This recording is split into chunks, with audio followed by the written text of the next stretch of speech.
Mais vous savez, vous savez, je crois que les gens ne comprennent pas. Je suis d'une très belle école de formation. C'est l'école du syndicalisme scolaire, l'AEM. À des moments où parler était un délit, était grave. Souvent quand on faisait nos AG, c'était avec des coupes-coupes. Ok, je suis de cette école. Ok, un. De deux, vous savez, il est dit chez nous, pour qu'on te dise quelque chose, il faut que tu ne sois rien.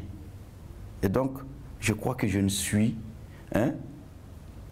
pas de cela, et c'est pourquoi il y a ces clashs. En fait, donc, ça voudrait dire que c'est lorsqu'on fait du bien qu'on est, ma foi, à clasher. Sinon, celui qui fait du n'importe quoi, de la bouillabaisse, on ne s'en occupe même pas. Alors, mais au-delà de ça, il y a quelque chose qui est très important. Cette école du 26 mars à laquelle j'appartiens, elle a été faite pour qu'il y ait les libertés. C'est-à-dire, quand on est démocrate, c'est en son être. Voyez-vous, en son être. Voyez-vous, je ne suis pas d'accord avec toi, mais je battrai jusqu'au bout pour que vous puissiez dire ce que vous avez à dire. C'est cela. Donc, et puis, à quoi sert le droit à la différence? À quoi sert... vous savez, ce département, c'est ça sa beauté. Je crois que ça m'a donné des chances terribles. Vous voyez, le prophète de l'islam, il n'y a pas de mots sur lesquels il n'a pas été couvert. Mais à chaque fois, il a dit, il faut pardonner. C'est pas moi qui le dis, mais quand vous lisez Virgile Georgi, la vie de Mahomet, Virgile Georgi qui est un prêtre oriental d'origine romaine, il a fait le meilleur livre sur le prophète de l'islam qu'aucun homme musulman n'a pu écrire. C'est la vie du prophète Mahomet. Là-dedans, plus de 7 fois, il dira, l'humanité entière ne connaîtra aucun homme de pardon plus que le prophète de l'islam. Il vit à présent, il est à Paris. Alors, vous savez, l'une des meneurs de l'Arabie, de la Mecque, mécréante, qui a eu à faire cette bataille de Oud,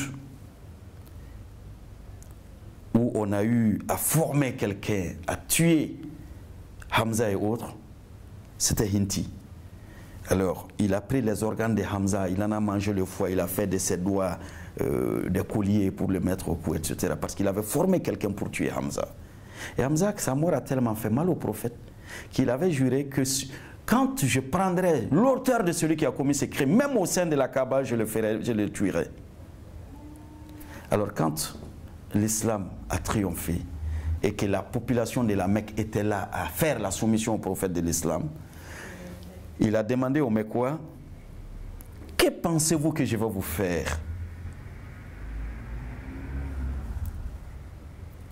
Il a dit, je vous pardonne. Je vous pardonne.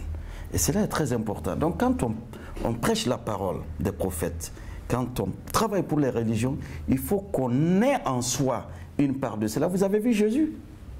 Qu'est-ce qui s'est produit lorsqu'on l'a mené à la croix? Et pourtant, les femmes de Jérusalem étaient là à pleurer son sort quand il passait. Mais qu'est-ce qu'il leur a dit? Ne pleurez pas mon sort, femme. Ne pleurez pas mon sort. Moi, je vais à ça. Mais plutôt pleurez le sort, pleurez le jour où vous verrez la femme qui n'aura pas de lait pour allaiter l'enfant. Pleurez le jour où la femme serait là, mais pour ne pas procréer. Craignez ce jour où l'enfant ne serait plus le fils de son père. C'est cela. Donc, acceptez la souffrance. Et lorsque Barnabas lui a dit à la croix, alors dis à ton Seigneur de nous libérer si tu es réellement le Christ. Qu'est-ce qu'il leur a dit? Ma souffrance et ma mort doivent se produire pour que je sauve l'humanité. Alors donc je crois que quand on prend ces choses, les diatribes, les vitrioles, et surtout lorsqu'on sait de qui ça vient et d'où ça vient, alors vous savez, ça ne fait que ragaillardir. Et c'est ça aussi l'homme public, l'homme d'État, accepter ces choses qui sont souvent des expressions de moments, voilà. Non, non, moi, c'est fini ça, hein? C'est fini, hein? Voilà, voilà. Voilà.